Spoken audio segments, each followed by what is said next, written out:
ہاں صرف ایکسیپشنل صورت یہ ہے کہ بعض اوقات کسی کا سوال ایسا ہوتا ہے کہ اگر آپ اس کو اس وقت جواب دیں تو وہ اس کے لیے فتنہ بن جائے،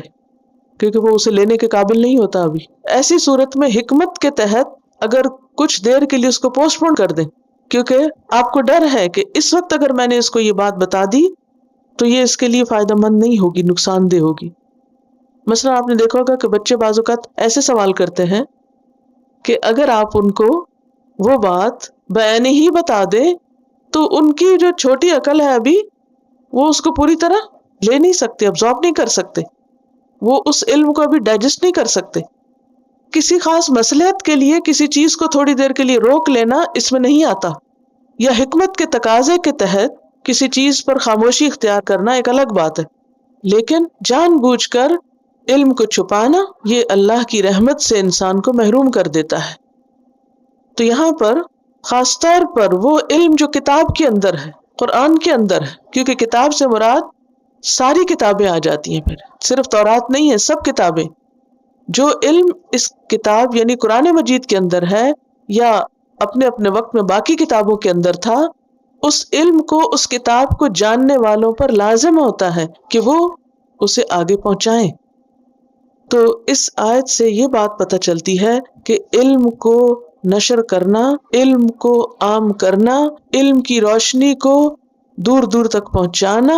علم والوں کی ذمہ داری ہے. اور اگر وہ اس کو نہیں پہنچاتے اور اسے چھوڑ کے اور کاموں میں لگ جاتے ہیں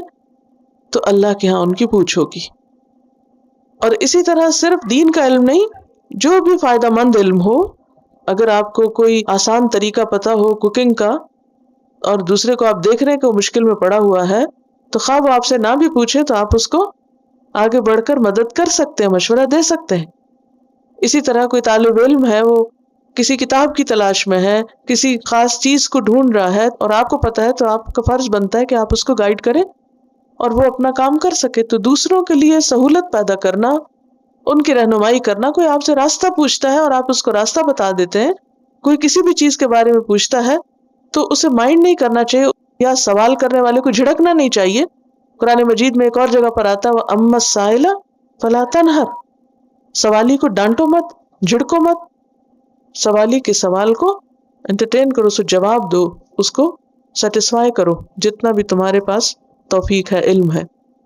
مثلاً ایک شخص کو پتا ہے کہ انٹرسٹ حرام ہے، لیکن وہ ہر آنے والے اسکالر سے بار بار پوچھتا ہے، صرف یا تو اسے ستانے کے لیے یا پھر تفریح کے لیے، یا پھر یہ ہے کہ کوئی ایسا طریقہ ڈھونڈنے کے لیے کہ وہ اس کو حلال کر دے حرام کو. اگر اس نے حرام کہا ہے تو شاید کسی اور سے میں حلال کروا لوں تاکہ جو میں کر رہا ہوں وہ بس صحیح ہو جائے، جسٹیفیکیشن اس کی تلاش کرنے کے لیے. تو اس قسم کے سوال جو کہ کچھ سیکھنے کے لیے نہ ہو، بے مقصد ہو، تو ان سوالوں کو بھی ناپسند کیا گیا ہے. ان کا سوال یہ ہے کہ اگر کوئی نان مسلم سوال کرے تو کیا اس کو بھی جواب دینا چاہیے؟ بالکل دینا چاہیے، کیونکہ یہاں پر لکھا ہے من بعد ما بیناہ للناس، اس کے بعد کہ ہم نے اسے لوگوں کے لیے بیان کیا. تو الناس میں سارے لوگ آ جاتے ہیں، مومن، کافر، مسلم، نان مسلم، سب آتے ہیں، کیونکہ یہ کتاب صرف ہمارے لیے نہیں ہے، سب کے لیے. کیونکہ بعض اوقات کسی کا سوال واضح نہیں ہوتا، بعض اوقات کسی کا سوال بے وقت ہوتا ہے، بعض اوقات کسی کا سوال انیڈیکویٹ ہوتا ہے. ایسی صورت میں آپ کا فرض بنتا ہے کہ اس سوال کو بھی پہلے ذرا ٹھیک کر لیں اور پھر اس کو آسان طریقے سے جتنا وہ لے سکے اتنا جواب دیں. یہ بھی نہیں کرنا چاہیے کہ کسی نے آدھی بات پوچھی تو آپ اس کو 10 باتیں اور ساتھ لگا دیں، جتنا پوچھا بس اتنا بھی کافی ہے. إن الذين يكتمون ما أنزلنا من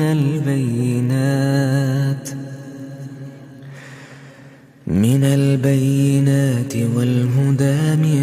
بعد ما بيناه للناس في الكتاب أولئك